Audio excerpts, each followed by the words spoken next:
proxies in the Middle East. Although he was speaking to a sparsely attended General Assembly, after many delegates walked out ahead of his speech, Netanyahu received loud applause from the Israeli delegation as he mentioned the Israeli operation blew up hundreds of pagers carried by Hezbollah members in Lebanon. The blast killed at least 37 people, including some children, and injured nearly 3,000 according to Lebanese health authorities at the time. He added that on the 7th of October, Hamas carried out the worst attack on Jews since the Holocaust and vowed to continue Israel's war against Hamas in the Gaza Strip.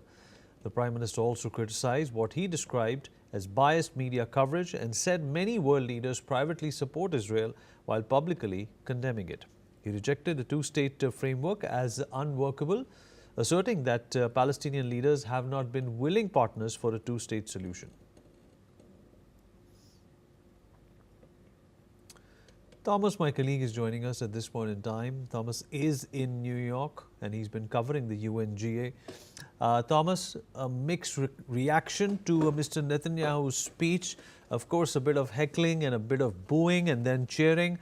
A number of delegates also walked out while he started to speak. But the fact of the matter is, that he stuck to the plan and he's going to stick to it regardless of what the world says and feels.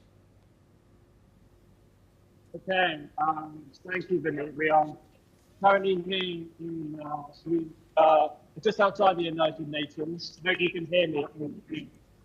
There is a clash going between pro-Palestinian and pro.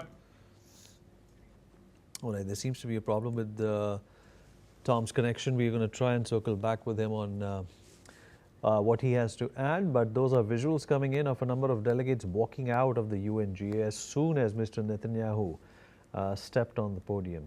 In fact, he's been met with such a reaction multiple times on international forums. The United Nations, of course, has condemned a number of actions that Israel has taken against Palestine. But the fact of the matter is that Mr. Netanyahu has come atop this podium to tell the world that it was Hamas who attacked them on the 7th of October. And that's how this entire war began. He also, of course, summarized the actions that Israel took against Iran. Now, let's listen in to what Israeli Prime Minister really had to say.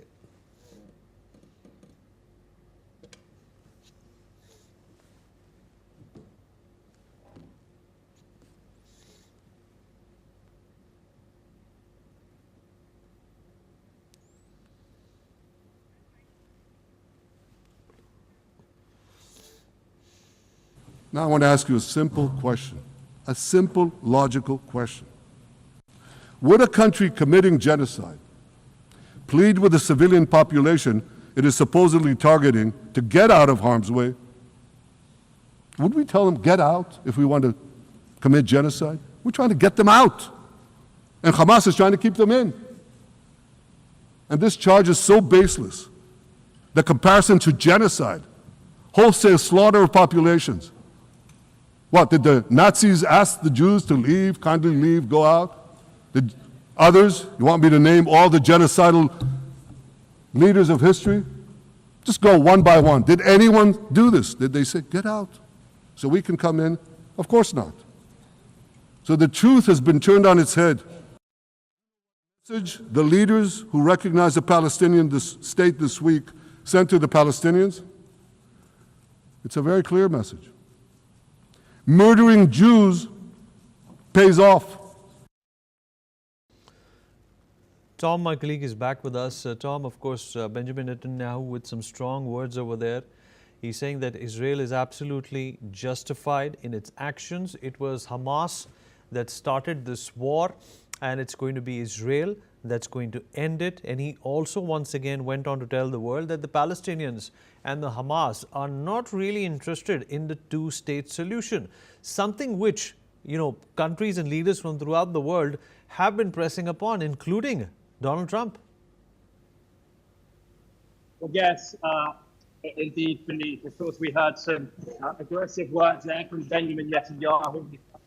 Extreme international criticism over his actions inside the Gaza cities, and of course his ongoing Gaza city assault in the enclave, killing 73 people according to the Gaza Health Agency just in the past 24 hours. We're currently just outside of the United Nations, if you can hear me, where this conversation is spilling out onto the streets.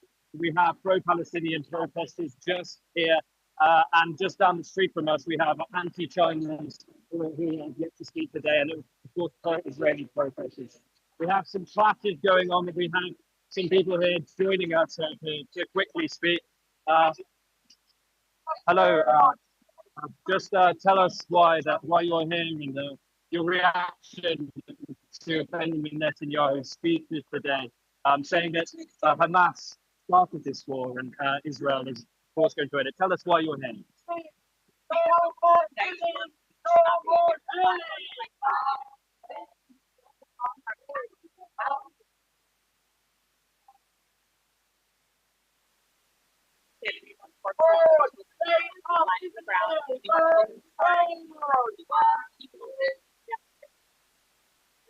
Yeah. Connection issue, Tom, with your line. We're going to come back to you, but at this point in time, Ross Feingold, political analyst, is joining us from Taipei.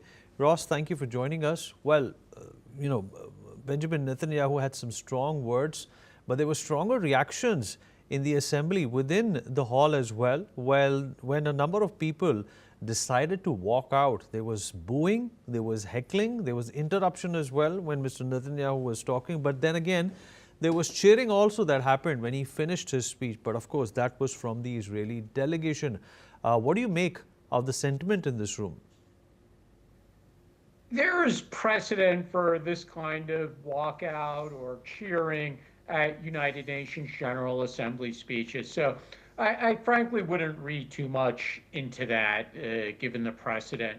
But more importantly, I think Netanyahu made the points that one would expect an Israeli leader to make at the time, that Israel is at war with Hamas, a terrorist organization. So most of his remarks really are not a surprise, given Netanyahu's own long history in international diplomacy and speaking to foreign media or speaking when he visits other countries, most notably the United States. So there was nothing really new in what he said, whether that's with regard to Hamas or with regard to the Palestinian Authority in the West Bank, with regard to Lebanon, or with regard to Iran. And he was very consistent with his previous positions.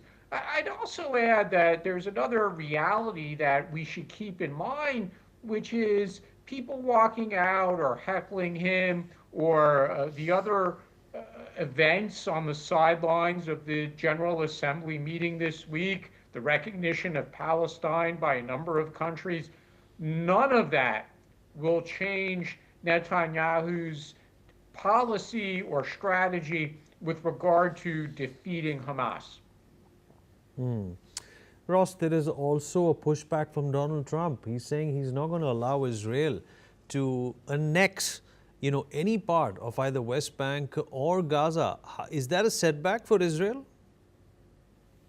Not really, because we have to think about what that statement by President Trump really means in practice. The priority for the Netanyahu-led coalition at the moment in the West Bank is to expand settlements. And Netanyahu's coalition has made announcements about that recently, and the Trump administration didn't oppose that. So we see what the pathway here is.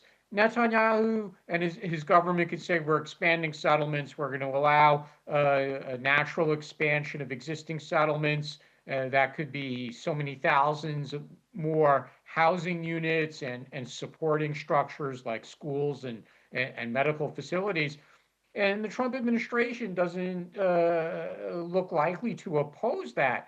What the Trump administration is basically saying is we don't want Netanyahu to announce a 100% annexation. And I think for now, the Netanyahu government is probably comfortable with that kind of arrangement where they know they could say we're expanding the settlements, and the Trump administration won't oppose that. All right, Ross, what do you think Israel is likely to achieve, from this kind of a hostile environment, especially at the UNGA? Israel is used to criticism at international organizations, and specifically with the UN, whether that's at the General Assembly or other UN-related or other organizations under the UN. They've criticized Israel for decades, whether it's about human rights in the West Bank or earlier in Gaza when Israel occupied Gaza or other issues. So Israel is very used to that, but they still go through the motions. Israel still does what it has to do. So the prime minister shows up at the UN General Assembly and he makes a very fiery speech, but he knows that the majority of UN members are still going to criticize Israel, and that's just the reality. But again, as I said earlier, none of that's going to change the most pressing, the most immediate issue for the Netanyahu government, which is to defeat Hamas in Gaza.